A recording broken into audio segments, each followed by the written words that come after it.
welcome back to 27Crows Radio.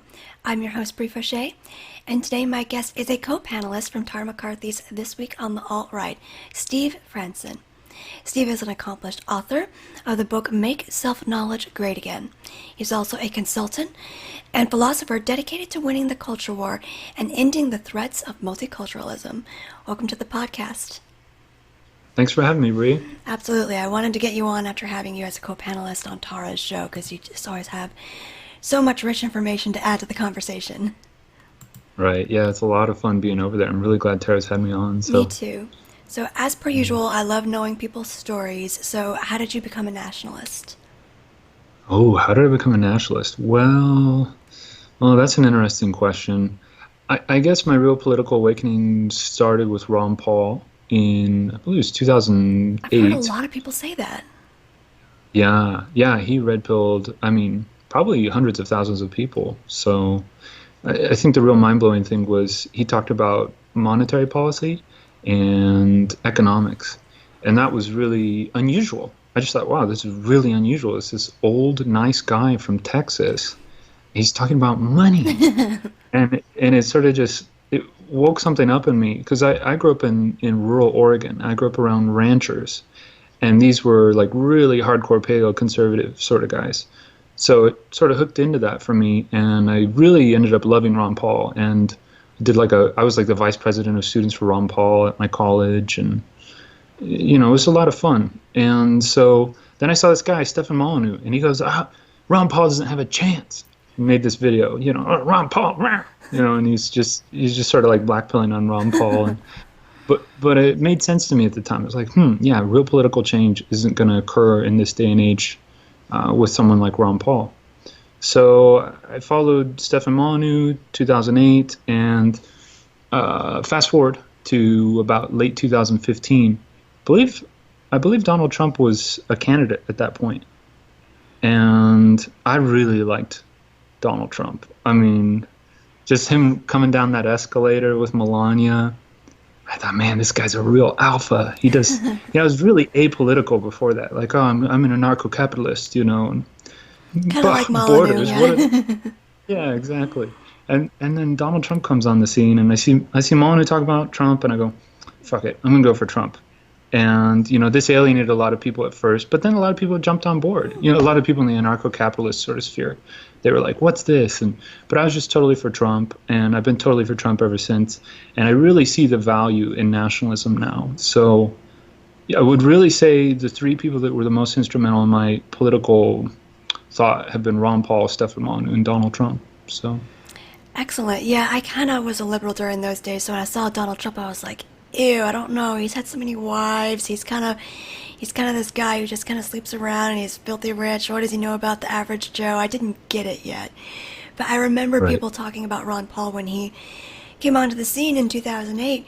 But I really didn't stand a chance back then because I was in school. It was totally liberal. I was so heavily in that liberal environment. I couldn't really see any other candidates but Obama just because that's the environment that I was in. But yeah, I'm only realizing now how badass Ron Paul was back then.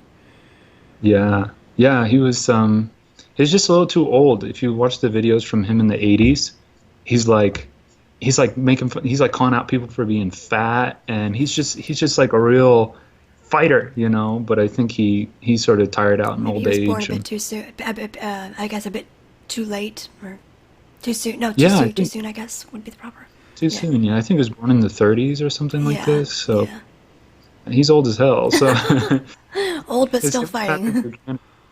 Yeah, he's still fighting, and I really appreciate that about him. When it always stayed in the back of my head. He ran again in 2012, I believe it was, and then he was like, you know what? This wasn't successful, but I'm going to build off of this. I'm going to do the Ron Paul Liberty Report. And so he took to the internet, and he was politically active on the internet.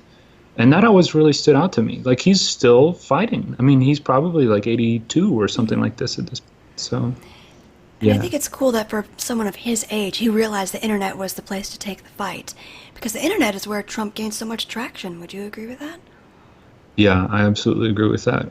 Trump really won a lot of people over that he wouldn't have if he had just tried to please the mainstream media. He showed up on Alex Jones's show, in like December of 2015 or something like this. And he said, I'm going to make your listeners really proud. And that was mind blowing. Like, Alex Jones's listeners? Are you kidding me?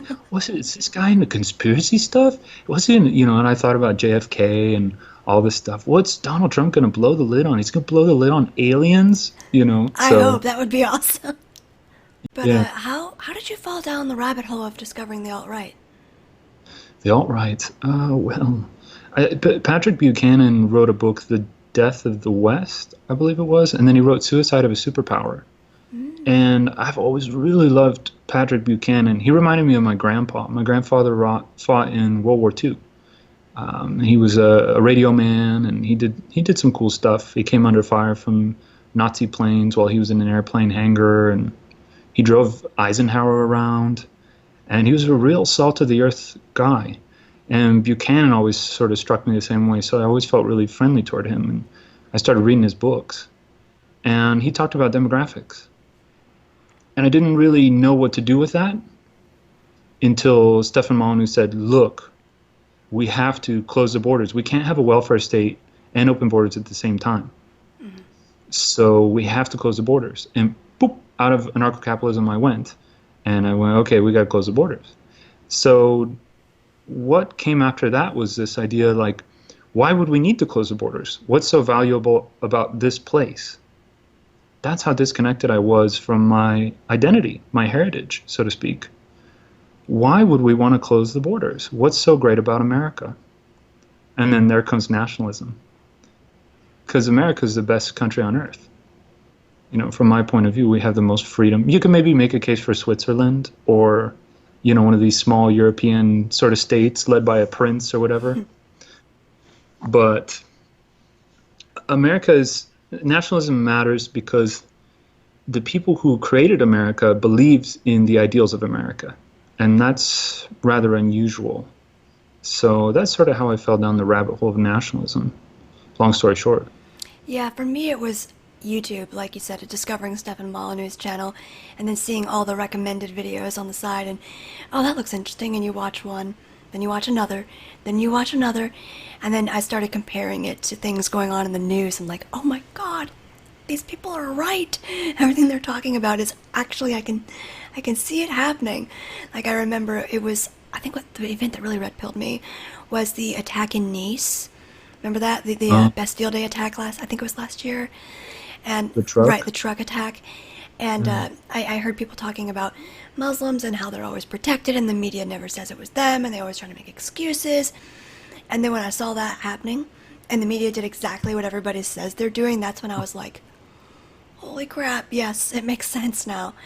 But I needed someone to help me connect the dots. Otherwise, I don't know if I ever would have. And Molyneux was very influential for me as well for the same reason. Yeah, yeah. Well, and nationalism is the real counteracting force to globalism. And globalism, I guess my wheelhouse is a little bit psychology and self-knowledge, and I like to talk about things from this perspective. And globalism is communism. It's like psychological communism. It's a total erasure of barriers and boundaries. And if you learn about relationships, like you can't have a successful relationship where you're just TMI all the time, where you're just really invasive and running people over and dominating them and this sort of thing. And that's what globalism is. It's a totalitarian ideology. Whereas nationalism is very much about the people and what works for them. So what works for the Poles is not going to be what works for the Canucks up in Canada. What works for the Venezuelans, well, it's not really working for them, let's just say, is not going to be what works for Australians. And so that allows people to have to be diverse, to actually be real diverse, like different from each other, apart from one another. So nationalism has a huge, broad appeal. I think it's a universal appeal, whereas globalism is this really is a one-size-fits-all. So I think that's what makes it evil. It assumes everybody is exactly the same, and they don't realize that some people take advantage and some people don't want to work at all. So it just doesn't acknowledge differences, and nationalism does acknowledge those differences. yeah, and globalism has no standards. It's just like, hey, it's a free for Anything all. goes. Yeah. Yeah, anything goes, free trade for everyone, and it totally ignores that there's like currency manipulators, and China's like, oh, globalism's great because we're just pumping up our yuan or whatever. We're pumping up our currency, and this is screwing everybody else over. So, but nationalism, Donald Trump is like, look, these people are cheats. It's not Donald Trump's not one of these guys that's like, hey, let's all do globalism so us super powerful people can get rich. He's like, look, the Chinese are cheats, and we have to call them out on that. And that's a huge early appeal of Donald Trump's campaign. And speaking about nationalism, is you call a wolf a wolf. You don't sort of look at a wolf in sheep's clothing and go, oh, we're all friends, we're all going to get along. It's like, no, there are actual real tangible issues that we have to sort out between ourselves. We can't just have this like amorphous communism just taking over the entire planet. So So I like to talk to people who are authors in particular, just because I'm an author myself. So, how long have you been an author, and was it something you kind of came around to, or were you always interested in being an author and writing? yeah, I'd say both prompts are accurate. I started writing in fourth grade or fifth grade, somewhere around there, and I wrote bawdy little stories, like I wrote about sex, and I was I was kind of like just I writing haven't about met many men boy who are stuff. into like literary erotica. I don't know. Yeah, yeah. I was just making fun of gays, and I was making fun of I was just trying to get a rise out of people, and I'd Shitlord. write like a page. And I was a shitlord, exactly. I was a shitlord, and I passed this around the class, and the kids loved it, and I they bet they they did. they thought it was hilarious, and the teacher permitted it for some reason. She was like okay with it, and some of it was like boy stuff, like jet planes and animals flying jet planes and stuff like this, and so that was my earliest experience with writing. But I went through a rough go as a teenager and sort of forgot about all that. But then I think in my early 20s I started writing again, and I wrote really politically incorrect stuff that cracked up all my friends. We would drink wine and we would read this stuff, and so that sort of germinated into my time as a novelist. I still consider myself a bit of a novelist, but I realized that nonfiction sells a lot better Okay. overall because, I mean, it depends on how you want to run it. If you're a philosopher and you talk about reality, nonfiction sells a lot better. And so I decided to go that route, and I wrote my book, Make Self-Knowledge Great Again. I've written about 4 or 5 books, but this book was really the sort of like, hey, I want to enter in the market, and I want to be relevant. I want to write things that are relevant to people and not just sort of funny shitlord stuff, you know. And so I think that's been my path as a writer. Can I hear about your path a little bit, Bree? I started when I was really little. I wanted to write books before I even knew how to spell the words that I was trying to write down. But at first, I just started writing stories off of movies. You know, you see those books in the grocery store as far as they're just a direct copy of a movie, the book version of a movie. I started practicing by doing books that way and just describing what I saw in the movie to learn how to describe what someone was wearing or describe the storyline. And then I got into writing fan fiction because I hadn't really developed enough skill to create my own world. So yeah, I started off copying off movies, and then I did yeah, just doing fan fiction. And eventually, I just overnight got an idea for one of my own books. And it was published for a little while. I ended up unpublishing it because I just didn't want that out there because it was my first novel I'd written, and I did get quite a few people who appreciated it and who liked it. But once I started developing some new skills, I went back to my old material and I was like, ew.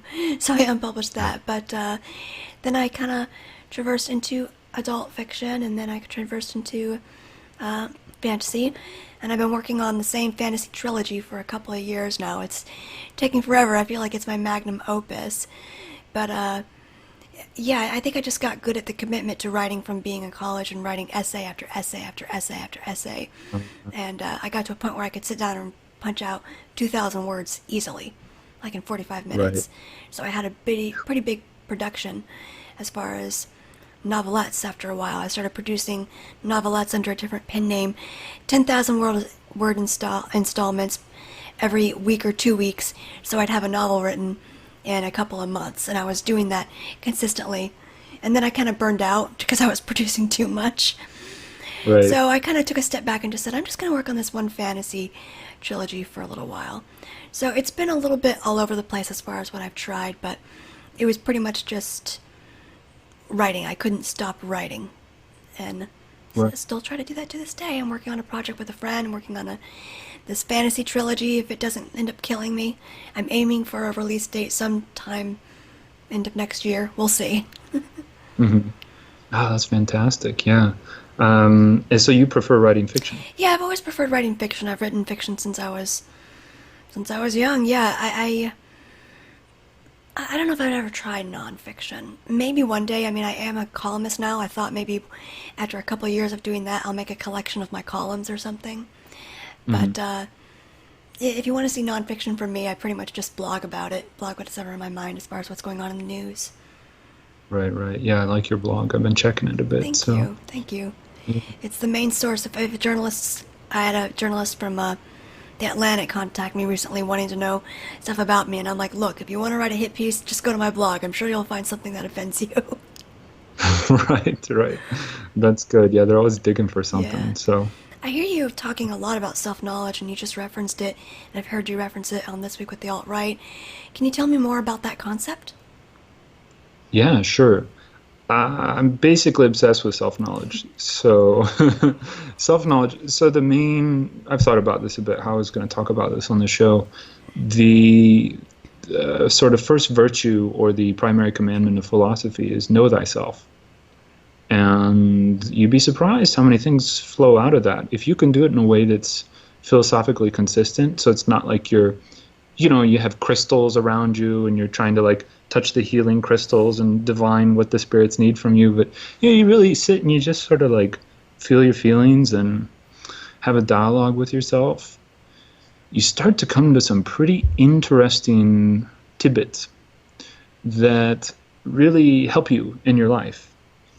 I think a lot of people want easy answers, and self-knowledge is a process that it's like a muscle. You have to build it up. It's actually a discipline. So you don't get to just take psychiatric drugs and you feel better for a while until your, psych doctor has to change your dosage. Or you can't just smoke weed and, like, whoa, like everything. The weed showed you I everything. know the way now. I have a Yeah. path.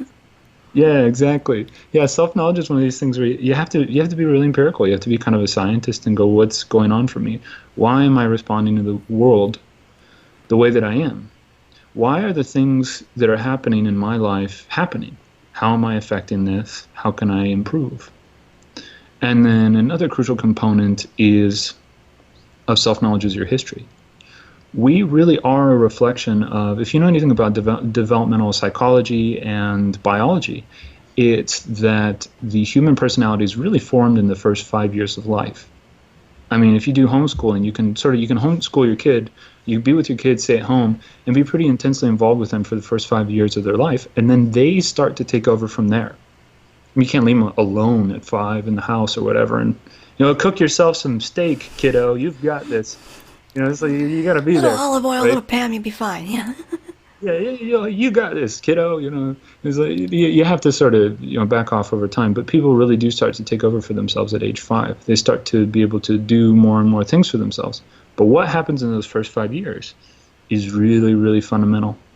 That's when the personality is formed. So if you do this self-knowledge work, I say don't get overwhelmed and like dive into your childhood. But you can start to have a little bit of curiosity about your childhood. And you'll start to find out that what goes on for you as an adult is a direct reflection of what happened to you as a child. So, and you can clear a lot of that stuff up.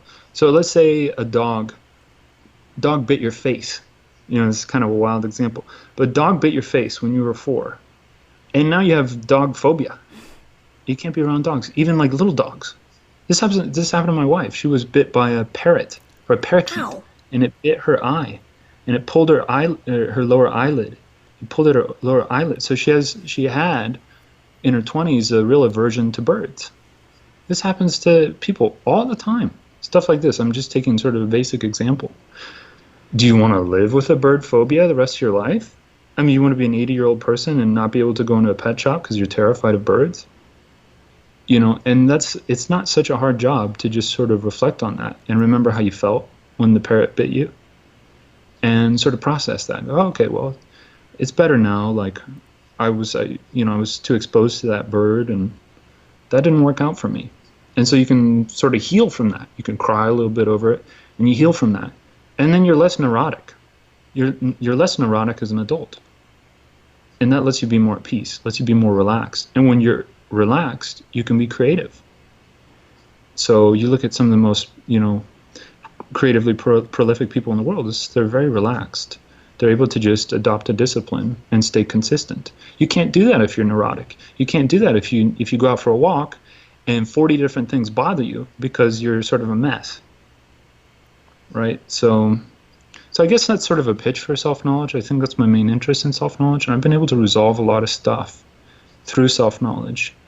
And it's given me, I'll tell you, Bree, when I was 20, I mean, I was getting cold sweats. Like, I would sweat through my shirts because I was so anxious and nervous all the time. And I was just like a stress ball, and I couldn't figure anything out. A lot of people suffer through this stuff. But if you do self-knowledge, you can start to sort of unravel things and calm down and gain confidence and independence. And I really want to make this pitch strong to people in the alt-right. A lot of young guys have been dispossessed of their society. This is America. Aren't we inheritors of America? What happened? What happened along the way? And people get into history and they start to understand this. Well, you can do this at a personal level too. And it will make you a much more effective advocate for identitarianism, philosophy, whatever it is that you want to do, because you'll take out the neuroses, you'll take out the anxiety, and be able to just communicate straight and clear. So that's been a lot of my focus on self-knowledge.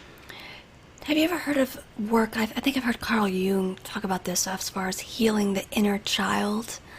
Yeah. Does that have to do with self-knowledge?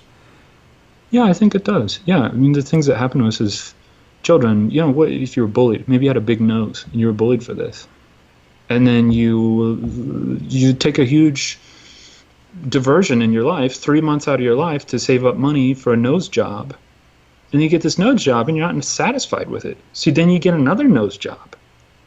And it all stems out of being made fun of for your nose when you're in first grade or whatever. So I think, healing the inner child, I think that's a useful metaphor. You don't want to be a child. That's the thing. When you're an adult, biologically you're an adult. Psychologically, you also want to be an adult. So I think a lot of people get turned off from this heal your inner child stuff because it gets kind of liberal and it gets kind of gooey and people start acting like children. I mean, you see in New York City, they're opening kindergartens for adults. And adults are going and they're doing Play-Doh and I'm reconnecting with my inner child. And that's kind of crazy. Yeah, that's insane.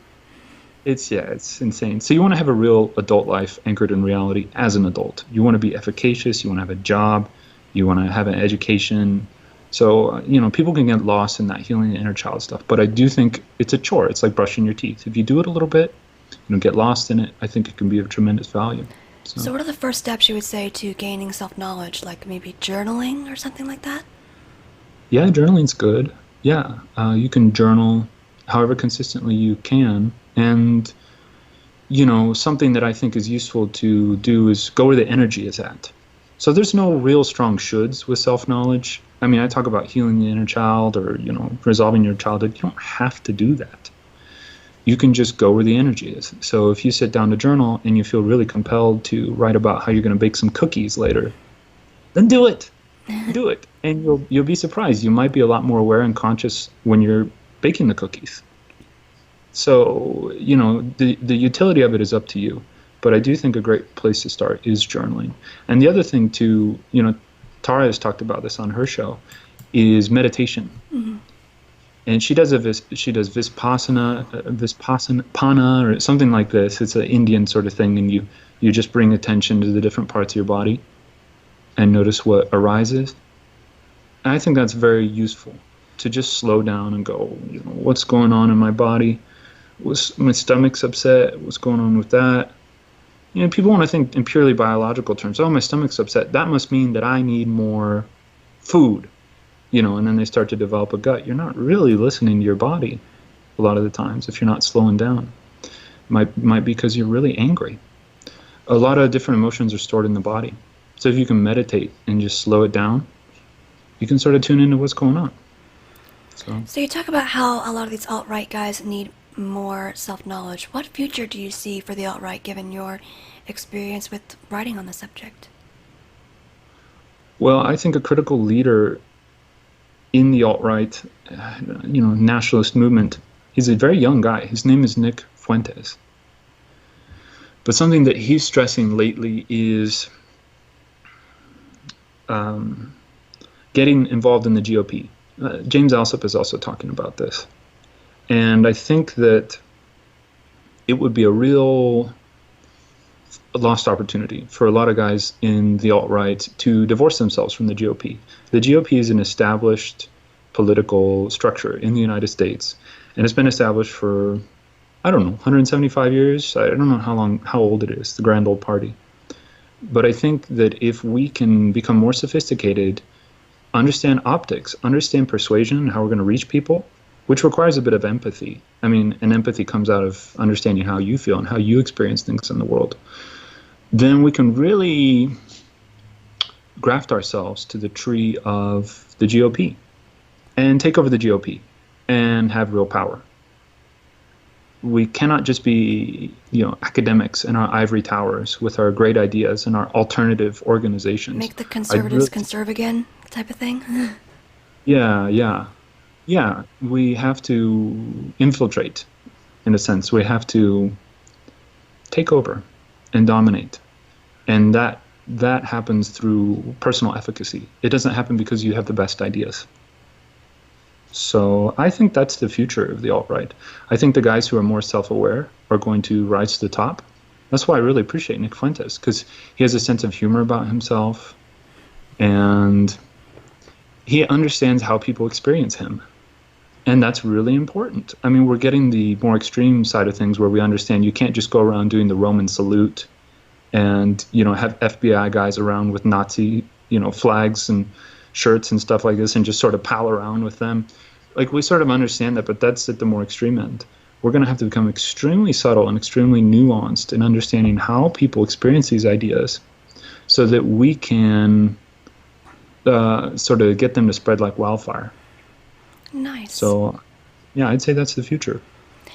Yeah, I've heard a lot of people counter that and come up with their own ideas as far as what we need to do first, and a lot of people saying we need to disavow the GOP, get away from them, it's not going to work, it never was going to work, they're all cowards. And I hear other people saying, no, we got to get in somehow, we're not going to be able to do so through being an independent party, we have to infiltrate the GOP. So I'll take the side of I don't know what the answer is just yet. I'm kind of waiting to see how that unfolds, because I do recognize how the GOP is totally broken. I would love to see some people kind of take over the GOP and get it back, if it ever really was rooted in conserving. I don't know. It looks like they're easily co-opted into supporting globalism, but if that could happen, that would be powerful, and that would be something else to watch. Because when you look at Trump, he really wasn't a conservative, was he? I mean, he wasn't liberal. He wasn't really conservative. He was kind of out in left field, so much so that the conservatives were never Trumping because they didn't like him. So it just goes to show how far off the field the conservatives have really gone. Right. Yeah, well, the conservatives have had a losing strategy, and that's just to defend. And if you know anything about warfare, and if you know anything about business, it's that you have to constantly expand. You have to constantly test your enemy. You have to constantly be on the attack. The best defense is a good offense. They're not good at being on the offense and attacking. And that's something that I feel like the alt-right is really doing, and that's why a lot of these conservatives look at the alt-right and go, you're just like leftists. No, they just realize that you can't bring a knife to a gunfight. They realize that you have to keep going and you have to fight back. You can't just always be on the defense. You have to be on the offense. And being on the offense, the conservatives like to look honorable, and they like to look like they're very cordial. They're not used to having to be on the offense, and they think it makes them look bad. But they don't realize that by not wanting to look bad, you're ultimately losing. Right, right. And it's a real disconnect from the history of our people. We are pioneers. Hmm. We are conquerors. We are explorers. We're adventurers. That's the stock that we come from. And so to live these sort of sedate country club lives where we have no real ambition but to just hold on to the little bit of wealth that we have from previous generations is just not going to work. We have to go to the stars. I mean, we have to, we have to have some private man missions to the moon and stuff like this. We have to get enough wealth going that we have a broad range of options rather than just sort of taking what this administrative class of globalists dole out to us. Oh, thank you, masters. That's not the way we want to live. We want to be masters in our own lives and be really sort of hardy Westerners like we always were. So I think Western man is waking up from the slumber, and I look to these young guys, I look to these young shitlords, and I just say, get self knowledge going because you'll become bulletproof. The major difference between I saw this. I just got to bring up Nick Fuentes again because he's left a real impression on me. He had a debate with Will Chamberlain. Will Chamberlain is this like new right sort of bug man, and no real self awareness, and you could just see it play out. It was a debate, but really it was like looking at a guy that was kind of buggy and good and kind of like flaccid and yeah, this sort of like guy, and then Nick Fuentes is like and he's self aware, and they're just talking. And Will Chamberlain has no understanding of how people are experiencing him. He's just, just saying stuff and not even connecting with an audience, not connecting with the other person. And Nick Fuentes is like in there, and he's just like precision point. So if we look at the legacy media and how they just sort of, like Time Magazine and NBC, and they just automatically presume that what they say will reach an audience because that organizational structure has been in place for so long. But these young bucks that are coming up now, and some people are older. Greg Johnson is an older fellow, and Hans Hermann Hoppe is an older fellow. They have some awareness of how they're being received, and that creates much more of a dialogue between people. And that's actually what's going to take us to the next level. So these people that are in the GOP right now, they're dinosaurs. They're dinosaurs, and they don't realize it, and they're ripe for the plucking. I mean, they're ripe to be taken over. So. Yeah, I never really thought about that as far as how my audience perceives me, and I've had to do that a lot more lately because I have had a lot of my more normie friends who are to the right, but they don't always take in politics like I do. They don't inhale it every day like I do. Like I listen to at least maybe 2 hours of content a day, and I have had them come to me telling me, Bree, I don't know about such and such. I don't know about what this person's saying. I don't know about what that person on the alt-right saying. I know you're in the alt-right. Does all the alt-right think this way or think that way?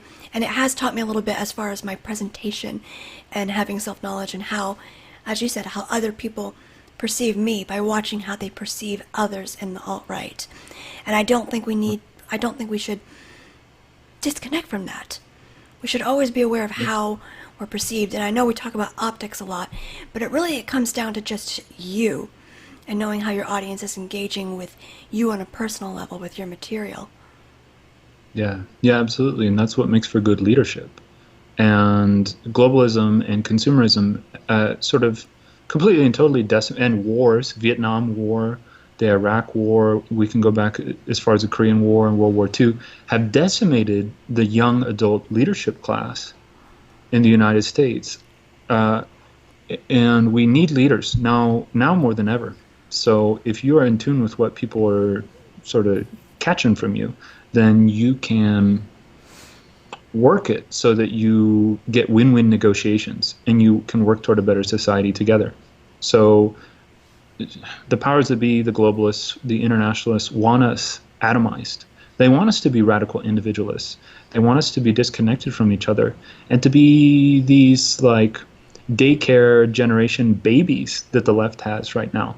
These people, I'm going to dye my hair green and get tattoos of tacos, and they're just so hipster, and people can't, like, that's just so self-masturbatory and so self-absorbed. People can't connect with that. So the alt-right has a great thing going, and that's leadership. And this is only going to be more and more honed as time goes on. Excellent. I hear you talk about masculinity from time to time. Why do you think it matters, and how have you seen it attacked in recent years? Masculinity. Well, boy, boy, oh boy, that is a real man. That sends me, to some interesting places. It's a good question. So, something that Molyneux talks about is a lot of the liberal push in the last 60 years has been, oh, look at these great wars, these terrible wars we had. These were because of toxic masculinity. And if we can just turn everybody into, little Korean men, with their iPads, and if we can turn everyone into these sort of dumbed down, little bug men, then we won't have any more wars. And that's good because liberalism is the way. And he pointed out, look, a lot of these men that went off to war had horribly abusive mothers. Mother's the main caretaker and has been for hundreds of years. And I'll tell you, if we talk about Carl Jung, we talk about these psychological concepts, a man who had a mother that was terrible to him in childhood is going to have a lot of bottled up anger and resentment. And if someone tells him, hey, go fight those people, he has all that bottled up in him. Those people are a threat. Go fight them. He has all that bottled up. He has to act that out.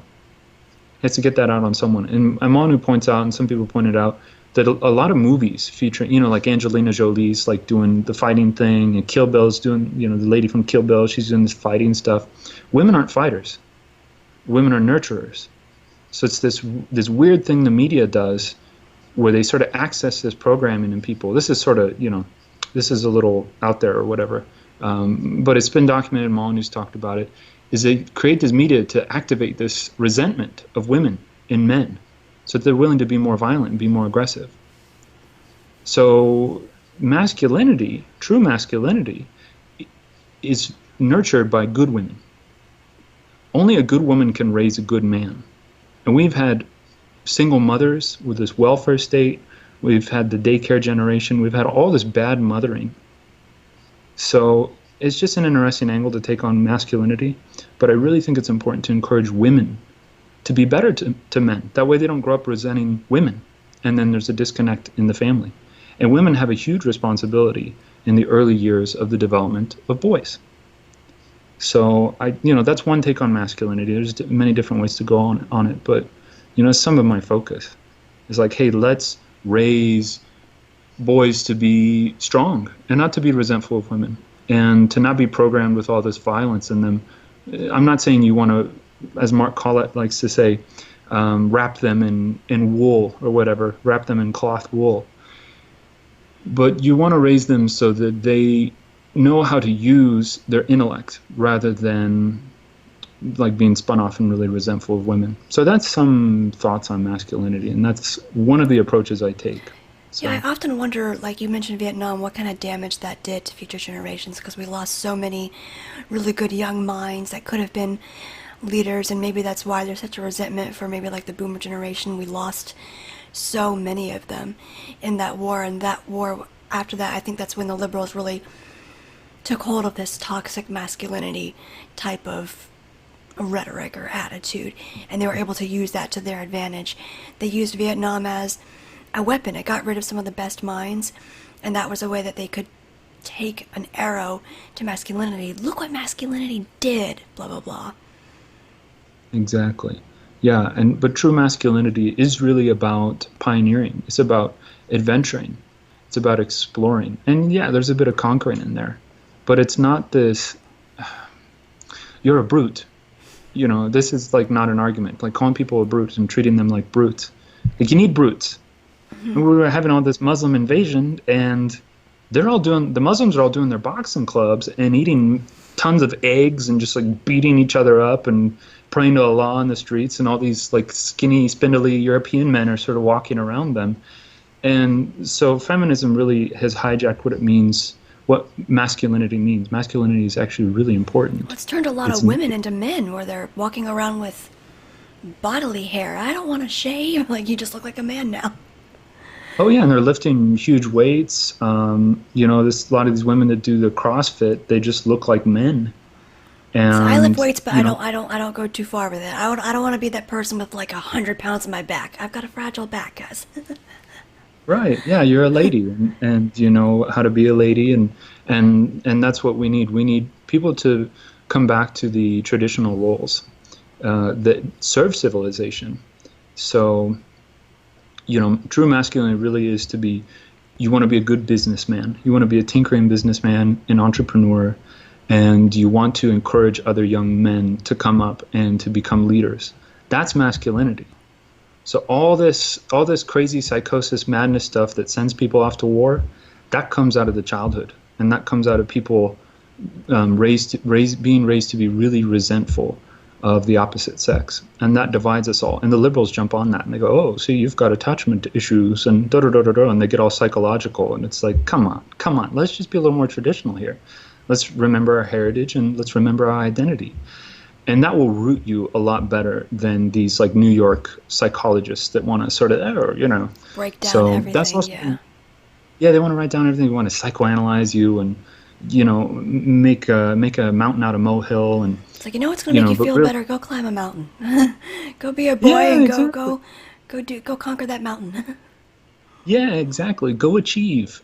You know, these Frankfurt School intellectuals, you know, they've been a real vanguard of psychology and psychiatry in the left and in the United States. And these were all just Marxists that fucking hated capitalism, hated America. And so they went into these really complex ideas. I try to, in my books and in my works, I try to take these things and break them apart. And so it's kind of, you have to sort of jump into the complexity, and but it's for a reason. You know, I'm sort of going and swinging a sword and hacking away at the rot or whatever to try to make sense out of what they were saying so that people don't have to get lost into that stuff. So I've attacked psychiatry, I've attacked psychoanalysis, I've attacked the New York intelligentsia, I've They attacked deserve it. liberalism because they deserve it, because they totally like split off Western man from his roots. And so, and it soured a lot of people to having self-knowledge. The classical understanding of self-knowledge in psychology really came from Plato. It came from Aristotle. It came from Socrates. Know thyself. You know, Marcus Aurelius. It was like a kind of a manly thing to do. It was, you know, sit around and sort of smoke a pipe next to the fire and think about things, you know. But the liberals they want it to be all, you know, nihilistically and weird, and so they're freak shows, and I'm just trying to take the piss out of them. So It's fun to take the piss out of them. I mean, I know it doesn't always get us anywhere, but it is fun. yeah, it is. It differentiates us. I mean, you know, like I publicly disagree with people that are even on the right side, but it's not to break away from them. It's just to say, like, I'm different. I have a different point of view, and we need to practice that independence as Westerners. You know, we established the United States. The colonials established the United States because they had a strong sense of independence. So I say, you know, question things, but remember your heritage. Anyhow, these are some of my Question thoughts. So things, but remember your heritage. I like that. So I wanted to yeah. bring it back to writing a little bit, just because I'm a nerd for it. What's your writing process like when you sit down to write? Do you play music? Do you have a particular word count goal? Do you outline? What's involved? So I like to put on synthwave or vaporwave. You know, these sort of White like, noise type stuff? it's like Blade Runner-y kind of music. Actually, I listened to Vangelis, who created the Blade Runner soundtrack, the original soundtrack, and it's just non-vocal music that is orchestrated, and some of it's very digital and electronic, and that gets me in the zone to just put out words. And when I write, I really just want to tune into what the world needs, philosophically. So I'm not like, to go back to cookies a little bit, I'm not like writing cookie recipes, you know. I'm like, what do young men need, and Cookies! how No, can just kidding. they need cookies. I'm obsessed with cookies, so I try to find out what people need, and then I speak to that. So I interact with a lot of people, and they have a lot of needs. Some guys don't know how to make more money. I mean, that's a big thing. It's a big thing. Guys don't know how to make more money. They don't know how to add value to an organization. And there's a million different ways you can do that. And so I just sit down and I write essays on this stuff. Or some woman doesn't know how to reach her daughter. She doesn't know how to communicate what's good about the world to her daughter. So I'll sit and I'll just write. I write in a general sense. I don't go, oh, Elizabeth Warner, my next door neighbor, she doesn't know what to do. So, I just try to talk about things in a general sense. And I find that that helps people to feel at ease. I'm not putting you on the spot. I'm not putting anybody else on the spot. I'm just trying to add value in as non-invasive way as possible. So, but that's how I use psychology. You know, what does Manu need from me? What does Pat Buchanan need from me? What does Ann Coulter need from me? And then I try to answer that in essay form. I used to do the exact same thing when I was in college, and I couldn't get the grade I wanted on an essay, so I'd go to their office and say, what do you need from me as far as my next essay to make sure I get a good grade? I'd never be like, you gave me the wrong grade. It would always be like, so what did I not do that you need me to do next time to be better? So it's kind of a good way of Yeah, looking at it. I was always able to yeah, get my yeah, grade up. yeah, yeah. Well, we are in a hierarchy. That's what communism has tried to destroy, is a sense of hierarchy. I'm not a general. I'm not the God Emperor. I'm like the sergeant at basic training or whatever. I'm like, get in there and you run the ropes I'm course. probably a And private. yeah, right. Well, we all got to know our place. That's the thing. And if you can work from there and just try to find out, like Donald Trump is my leader. He's the leader of the United States. I'm a nationalist. Like he is my leader. And so it doesn't mean that I can't be like, hey, don't bomb Syria, or hey, stop having Ivanka Trump running everything Stop like she listening to is. Jared Kushner. Dang it. Stop listening. He doesn't know what he's talking about. He doesn't have our interests. He's evil, So damn here's this. it. Yeah, I wanted to do that for. Yes, he is. Go ahead. Yeah. And or Steve Bannon, he's like, yo, we're gonna take over the GOP and we're gonna make big moves, and he's at a bigger level than me. And okay, so he's a civic nationalist or he's a economic nationalist or whatever. I understand that, but he's higher in the hierarchy than me right now, and so he has more power and he has more influence. And if the things that I write and the things that I talk about on my YouTube channel can serve that in some way, because that'll raise me in the hierarchy as well. And that reason my influence and that reason my power. Could you imagine if I used my platform to just be like a communist? Ew. Like, I'm a nationalist, but I don't listen to what people above me want for me. Now, that would be like nihilistic and communistic, and so that's what I try to do with my writing. I really try to serve. I try to serve you. I try to serve Tara. I try to serve anybody that comes across my path, to just like get us all to raise up in the hierarchy. So. Have you ever delved into, well, you said you did delve into fiction. Is there really a difference between how you write your nonfiction to your fiction? A different process? Oh boy. Fiction is interesting. If you dive into self-knowledge, you start to learn there are very many different aspects of you. So there's a comedian I really love, Sam Hyde. He's so hilarious. And he's super masculine. I mean, his place is a mess. And he's just like, I don't care. And he's just doing squats and he's like eating food on camera. And he's just like hyper masculine. And there's a lot I learned from that. But he does this thing. I've noticed he does this thing where he rides around in a car with his girlfriend. I presume it's his girlfriend. And she's videoing him. And he just makes her crack up. Like he just like riffs on things that are funny and just tries to get her to crack up. And then they splice this down later and put music to it. And it's like a hit. And I've taken that on. Like I've internalized that. Now wherever I go with my wife, we're driving around and it's, I'm not incessant about it or whatever. I let her sort of have her space, but I'll crack jokes. I'll be like, oh man, I'll make a lot of just jokes that crack her. I don't know if I can, it's a little un-PC and, it's Those are like, the best kind. I don't want you to get deplatformed with some of the things that I say, Please no, yeah. No racial Yeah, slurs. yeah, exactly. So yeah, you had to, but I'll say things that I'm just cracking her up. And that's just one side of my personality, right? There's another side of my personality that's really good about, shaving and, it's just like we just have different aspects to our personality, basically.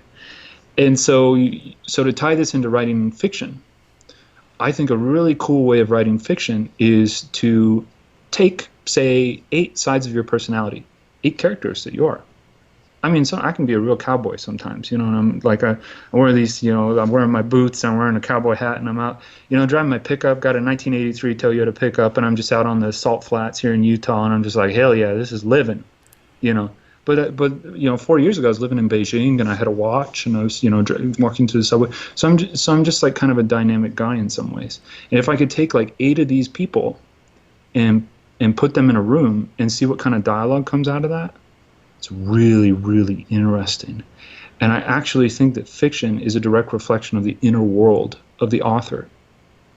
You look at Ayn Rand and you look at her characters and how they were kind of wooden and, but very like courageous and hard driving. That was Ayn Rand. That was just who she was.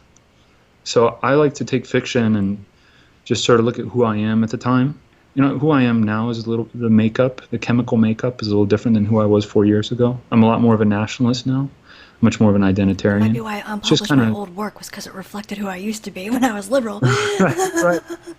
Right, exactly, right. And when you can get like proud of who you are and comfortable in who you are, then the works that you create are, they speak to that, and then you feel good about that, and you can sort of release that into the world, and people learn lessons from that. So I'm a philosopher, so I'm always learning things. So if you read one of my there's gonna be a wily cast of characters, but there's also gonna be like consistent lessons and principles that are touched upon. So I'm kind of like writing self-knowledge handbooks in fiction form. And I actually think, Molyneux's talked about this. He talks about how people who read a lot of fiction or delve into fiction a lot are really highly empathetic. And when you consider what I said about that, I think authors really pour their personality into their work, then you can start to understand what it is to passionately love someone else, to passionately fight for the things you believe in, to crack some jokes and make people laugh, to have the warmth of a home, or to have the endeavors and the fight in a urban place where things are changing. You can sort of learn all these things through your empathy and become a better person. So, wow, fiction. I think that's a good message to leave off on. So tell my viewers how they can find you in the future. So you can find me at twitter.com/Steve Franssen. And my focus really is to strategic post. I used to just shit post and just, say whatever was on my head. I used to do that too. I don't do it anymore. Yeah, I don't do it anymore. Peter Sweden really left a huge impression on me. In that show that we're doing together, he was like, you want to focus on optics and you want to, like have an impact. And so I've changed. And so I'm sort of strategic posting. So you can check that out on Twitter. I'm always experimenting. And then you can catch my YouTube. And my channel is Stephen Franssen, and I talk about self-development all the time. I'm obsessed with self-development, so that's where you can catch me. Excellent. Well, thank you so much for taking time to be on my podcast, and take care, everyone. Good night.